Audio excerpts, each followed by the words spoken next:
لكم الفطور او السحور غادي نقترح عليكم ملوي حرشه كيجي رائع سهل وبسيط وبكميه كبيره. نقول لكم فرجه ممتعه ونبداو على بركه الله.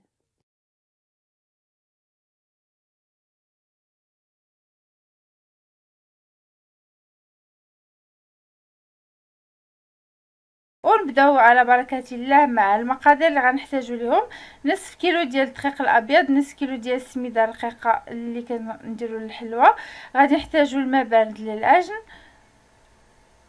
نصف ملعقه صغيره ديال الملح، ملعقه كبيره ديال السكر، وتقريبا واحد ربع ملعقه صغيره ديال خميره الخبز.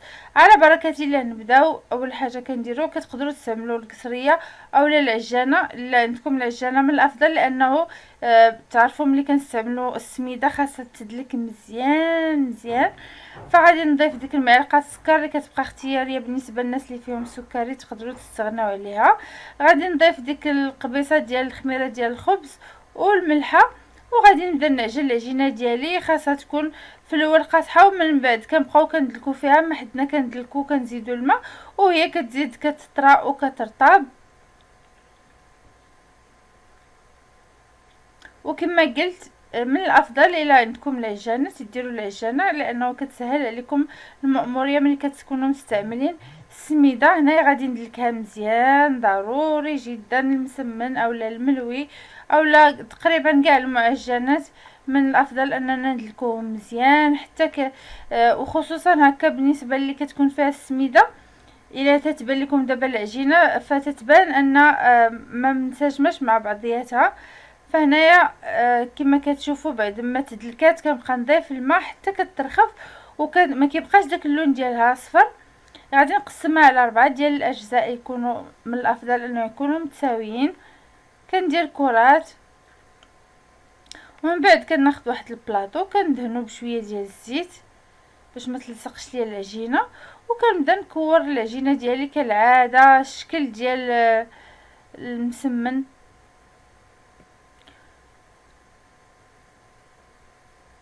وغادي نخليها ترتاح.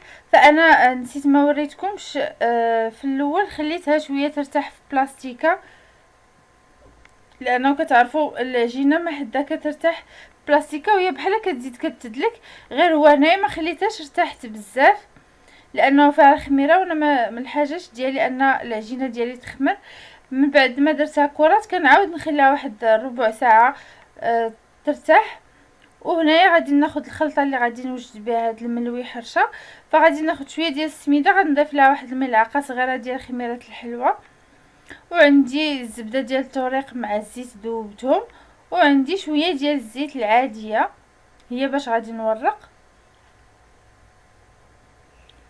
فكناخذ في الاول غير الزيت بوحدها كندهن بها سطح العمل، وكنبدا كنبسط العجينه، لانه الا درنا الزبده من الاول كتبدا تقطع لينا العجينه.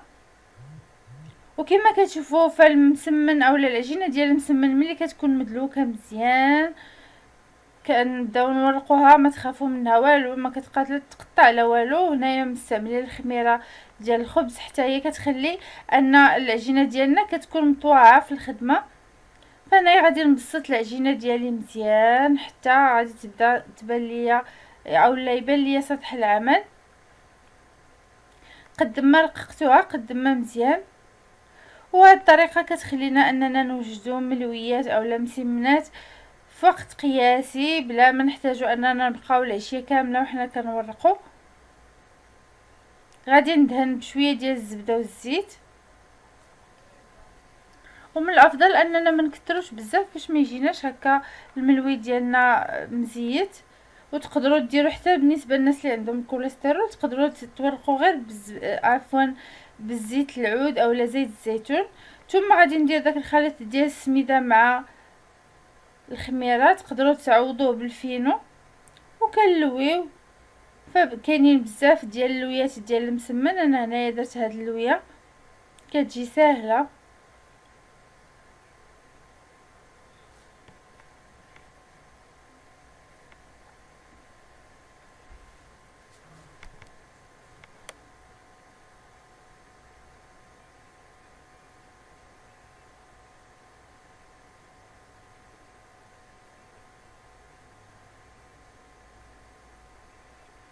من بعد ما كنلويه بهذه الطريقه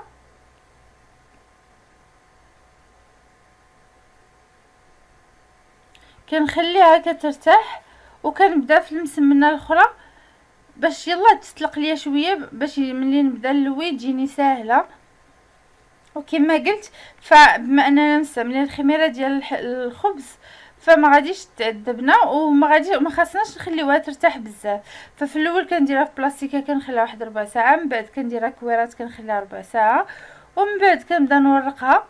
فانا صافي خليت الاولى ارتاحت، درت المسمنه الثانيه، ومن بعد كنبدا كنلويه بهذه الطريقه. كنرش دائما بالسميده وكنعاود نرش بالزبده والزيت،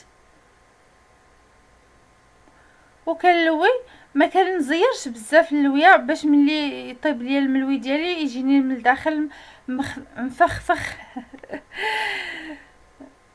يجيني هكا ملغون كي كنقولوا، ما يجيش مزير. صافي كنبقى كنبسط هكا وانا كنلوي بطريقه خفيفه.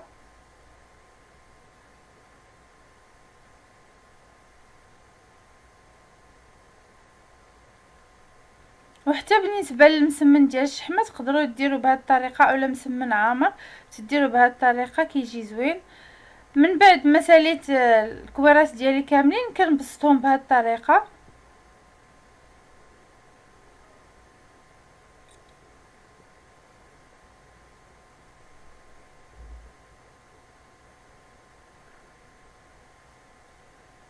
وكنعاود نغطيهم حتى هما واحد ربع ساعه، لانه كما قلت راه حنا دايرين الخميره. ومن بعد ملي كنسخن المقله ديالي كنبسط الكره ديال العجينه وكندهن المقله بشويه ديال الزيت والزبده، وكنوضع فوق هذيك الدائره ديال العجينه. كما كتشوفوا ملويه وحده تقدر تفطر العائله كاملها. كيجيو كبار وزوينين وكيجيو ناشفين، ما كيجيوش هكا ميدمين ولا مزيتين.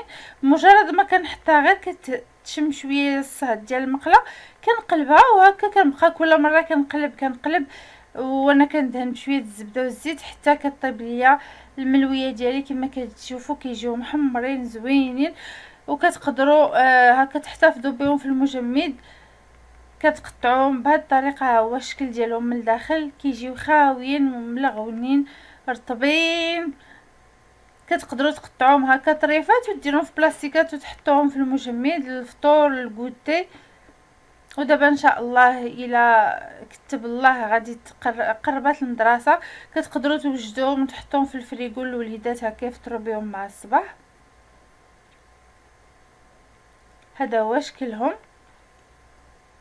وهنا كنكون وصلنا للنهايه ديال الوصفه ديالنا. كنتمنى انها تعجبكم انكم تجربوها وتخليو ليا في التعليقات كيفاش جاتكم، وان شاء الله تصيفطوا ليا في الانستغرام.